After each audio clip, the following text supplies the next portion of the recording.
Bien, continuamos con nuestra clase 3 de macroeconomía. Ahora vamos a revisar la política monetaria.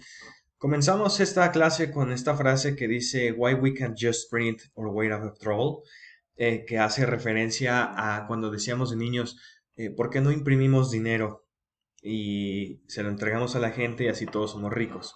Bueno, la cosa no funciona así, ya que el dinero tiene que estar respaldado por algo. Entonces, en la antigüedad, antes de que existieran los bancos, pues las personas empezaban a utilizar el trueque y empezaban a tomar ciertos productos como monedas.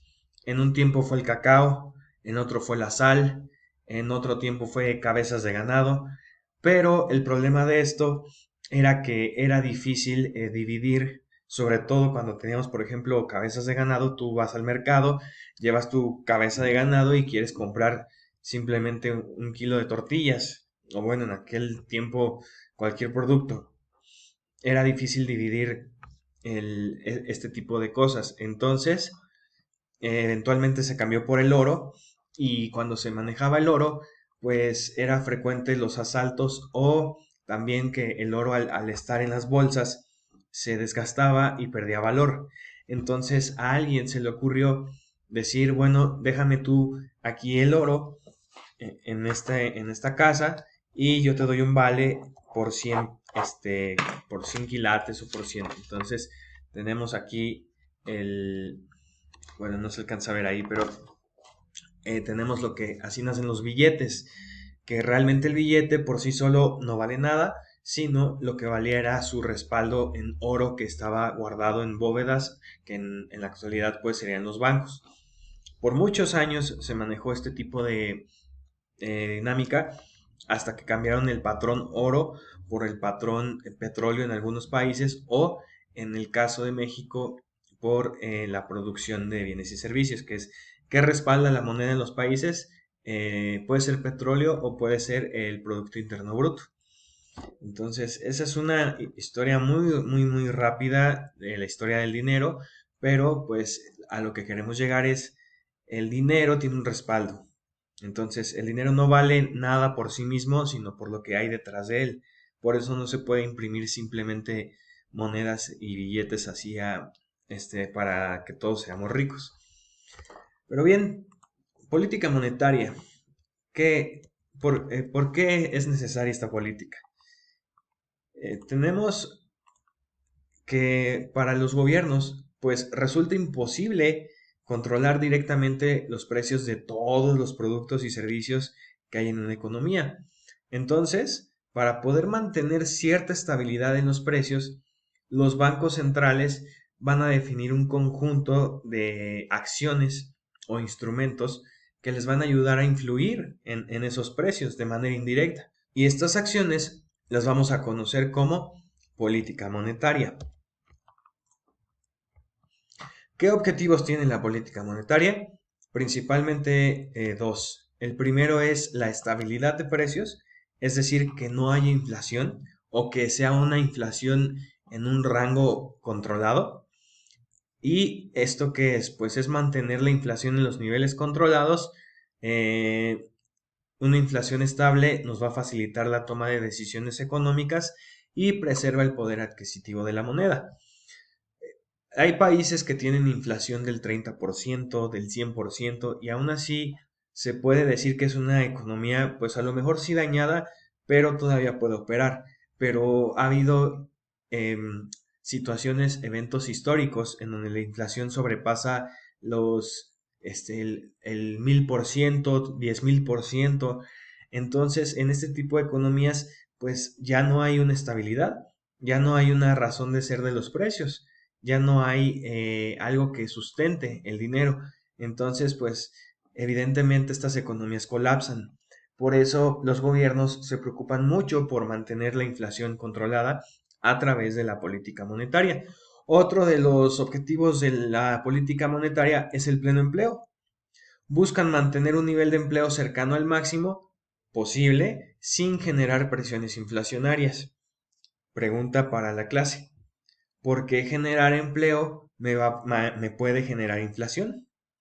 es una de las preguntas que los gobiernos, bueno, más bien de las situaciones que los gobiernos tienen que estarse enfrentando frecuentemente, porque el subir una baja la otra y al revés, el subir la otra va a disminuir.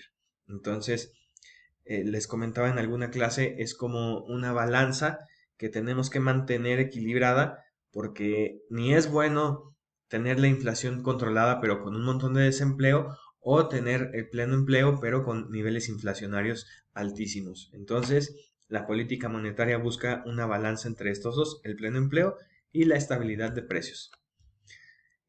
Objetivos, bueno, el Banco de México desde el año 2002 estableció el objetivo de una inflación anual entre el 3 al 5%. Bueno, aquí dice 3 más menos 1, entonces sería entre el 2 y el 4, pero el 5 todavía es un porcentaje aceptado. Si vemos la inflación por sí sola no es mala. Lo malo es cuando se sale de control y sobrepasa este objetivo que tienen los bancos o el Banco de México. También la deflación, por ejemplo, para muchos dicen, no, pues es que la deflación sería buena, la deflación es lo contrario, en donde tenemos que los precios disminuyen, pero eso también puede ser muy dañino porque si empezara a haber un proceso deflacionario, muchas personas podrían decir, mejor me espero ahorita y no compro porque los precios van a seguir bajando. Entonces hay una contracción en la economía. Las empresas empiezan a vender menos, empiezan a tener menos ganancias, posiblemente les toque despedir personal. Entonces podemos entrar en una espiral que nos lleve al desempleo y que nos lleve a una crisis económica. Entonces la deflación no es buena tampoco si no está controlada. Podríamos decir que entre inflación y deflación, la deflación es más negativa. Y bueno, ¿por qué el 3%? Esta meta del 3% permite a los gobiernos hacer un ajuste de los precios relativos para que la economía pueda responder fluidamente ante los cambios en la demanda y en la oferta. Es decir, este porcentaje le permite al gobierno, a través de la política monetaria, equilibrar el mercado o equilibrar la situación económica en caso de un desequilibrio. Si tenemos una inflación más fuerte, difícilmente el gobierno la va a poder controlar porque ya un cambio, por ejemplo, en la política monetaria no sería eficiente contra una inflación ya más grande que esto. Al mismo tiempo, el nivel del 3% pues va a otorgar, es lo que comento, suficiente margen de maniobra para que la política pueda tener una efectividad al momento de ser aplicada. ¿Con qué instrumentos contamos en la política monetaria? Si recordamos en la política fiscal, teníamos intereses, teníamos impuestos, teníamos gasto público y teníamos déficit o deuda pública. Esos tres instrumentos. En la política monetaria tenemos tasa de interés, operaciones de mercado abierto y requerimientos de reserva. La tasa de interés, hemos comentado ya en varias ocasiones, es el precio del dinero. Ahora, ¿qué hacemos aquí? Pues ajustar las tasas de interés, principalmente la tasa de interés de referencia, para influir en el costo del crédito y por ende en el gasto y la inversión. Es decir, si yo, Banco de México, establezco una tasa de interés alta, ¿qué va a influir en la economía?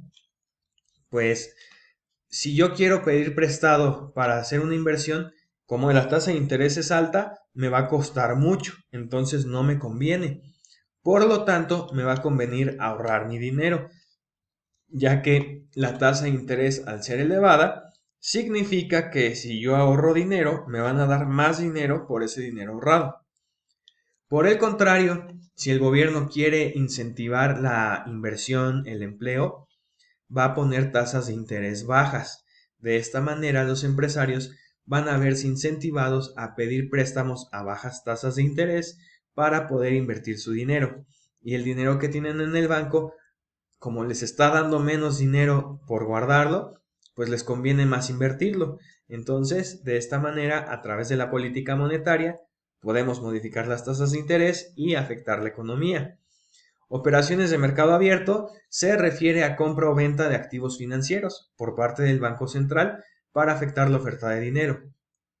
Por ejemplo, el gobierno saca bonos o los famosos CETES. Tú compras CETES, entonces, ¿qué estás haciendo tú al comprar esto? Estás entregando dinero que había en la circulación de la economía al gobierno que el gobierno retira. Por el contrario, cuando tú vendes tus CETES, ellos te regresan dinero que va a circular otra vez en la economía.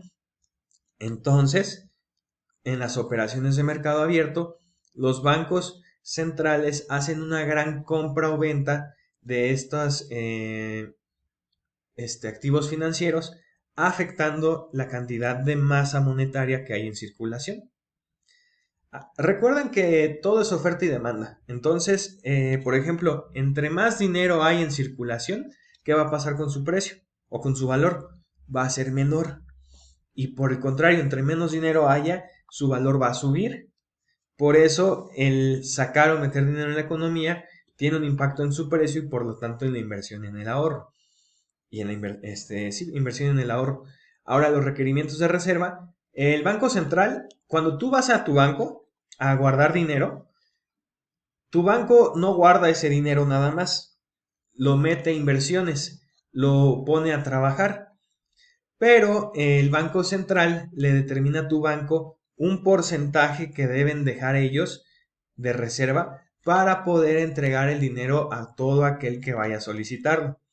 Dicho en otras palabras, si todos los usuarios de un banco fueran el mismo día a retirar su dinero, no habría dinero para entregárselos a todos, porque una gran parte de este está invertido en diferentes cosas. ¿Cuánto dinero se tienen que quedar los bancos?